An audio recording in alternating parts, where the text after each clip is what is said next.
Today we're going to dive into new data on what the world thinks about science. And our guest is Jayshree Seth, corporate scientist and chief science advocate at 3M. You know, the 3M that manufactures Post-it notes and Scotch tape, plus lots of other stuff. Their brand is Science Applied to Life. That's why they just released the State of Science Index. Here's Jayshree Seth with the details, starting with what is the State of Science Index? It's a study to look at the global perception of science. We did one in 2018, and we just released the 2019 results. And essentially, it is a third-party independent global survey that we commissioned, 14 different countries and 1,000 respondents each. And we asked a whole bunch of questions about science and the perception of science and expectations of science, etc. And it's very interesting. In 2018, we had 40% of the people say that if science didn't exist, their lives wouldn't be any different. And so that was frankly very shocking.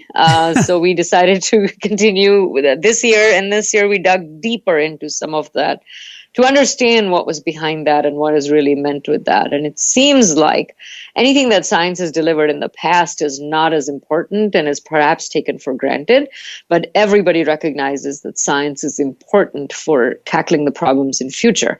So for example, we have 87% of the respondents say science is critical to solving the world's problems. That I think is a great way to understand what is going on, is people have high expectations of science and also understand that science is critical for the future. But perhaps we haven't done a good job of communicating what science has already delivered, and that's why people say, well, if science didn't exist, my life wouldn't be any different.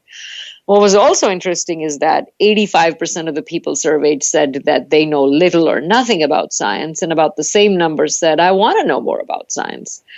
Over 80% people said that I want to know about science from a scientist. I would trust them to give me the information. However, I would like for them to talk to me in a way that I can relate to my daily life, to my understandable fashion. And 58% said that they believe scientists are elitist and unapproachable, if you will. So what I'm basically trying to do is paint a picture for you as to what we're seeing as issues and what we can do about them. Clearly, people want to hear from scientists, but I think there's a communication issue there, perhaps, where we can address that by becoming better storytellers of explaining what we're doing in a way that people can relate to. I think there gets to be a point where a lot of information doesn't do any good. I think it's the context and the information and the positioning of what we're trying to do is also important, perhaps just as much or even more so that what is being communicated is understood. So we're finding lots of nuggets in there where we can actually do something about it. So this year we dug a little deeper into that.